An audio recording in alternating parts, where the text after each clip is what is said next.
there. So today we're going to be demonstrating how to reconstitute a meningitis vaccine called Nimenrix.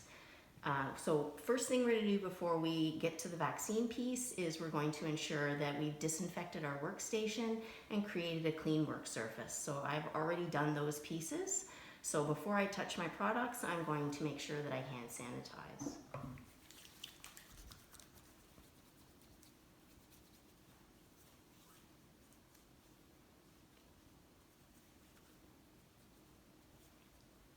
Once you've hand sanitized, you're ready to pick up your product. So the Nimenrix provided for the York Region community clinics come in packages of 10 doses. So you're gonna have 10 individual packages that look like this inside one single box with the product monograph. So the first thing you do before you open your package, after you've gotten it out of the Coolitron, before you open the package, you're gonna inspect for tampering or damage to the package.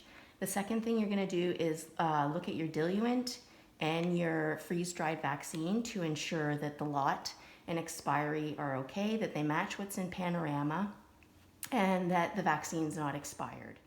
So for Nimenrix, you'll see on the side of the vial, you're going to see your lot number and your expiry date of your vaccine. So the expiry date of Nimenrix gives month and year, and the same is for the diluent provided.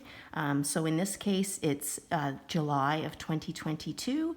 So you're good to use these products till the end of July 2022. You want to ensure that your diluent and your freeze-dried vaccine are provided by the manufacturer. Don't use substitutes for the diluent. So after I've inspected the packaging, checked my expiry dates, checked my lot to make sure everything's correct, I've taken it out of the package. At this point, I'm going to agitate my vaccine powder to ensure we don't have clumping once the diluent is added. So you're just going to go back and forth about 10 times, okay, to agitate that freeze-dried powder. Okay. So we're removing the cap from the vaccine vial. Once we've removed it, we need to cleanse the top with alcohol swab. While we're waiting for the alcohol to dry on the top of our vial, we're going to assemble our needle. So we want to be really careful that we're using aseptic technique, not contaminating either the needle hub or the syringe tip. Okay, so I'm removing the safety off of the syringe, and I'm going to be assembling. So you want to turn it to the point where it's tight. So I've assembled my needle. I'm going to uncap and spike my vaccine and add my diluent and my air to the freeze-dried product. So I've added my diluent and my air. At this point, I'm going to, holding the barrel of the needle, I'm going to mix the vaccine in the vial.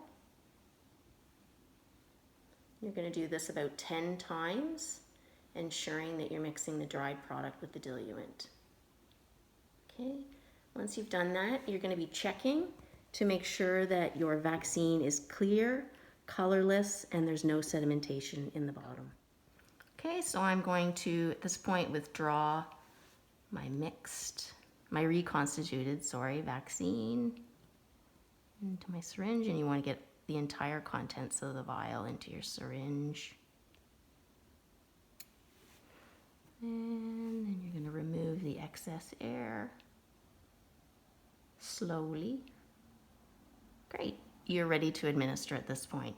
If you're unable to administer right away, the safest way to recap your needle is single-handedly with the cap on your work surface.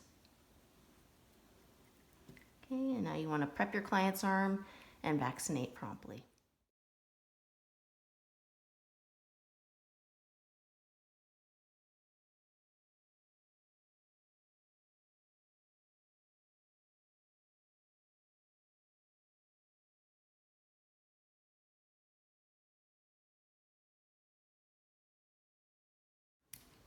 At this point, you're going to be putting your diluent and your air into your vaccine vial.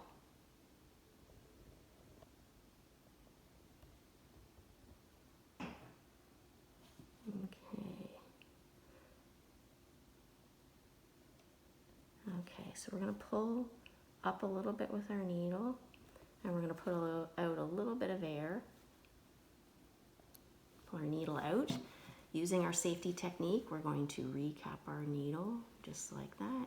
Leave it loosely, and you're going to reconstitute the contents of the vial.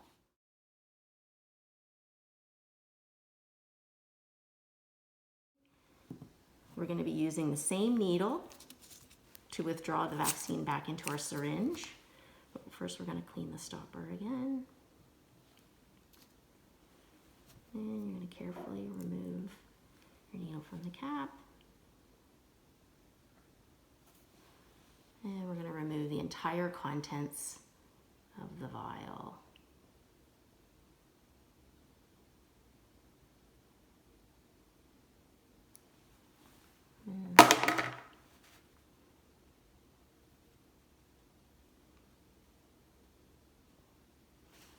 Okay, you're going to carefully recap. At this point, you're going to change out your needle prior to vaccine administration. Okay, so again, using aseptic technique. So you're going to remove, put that into sharps, your old needle, and you're going to reassemble. There, now you're all ready to vaccinate.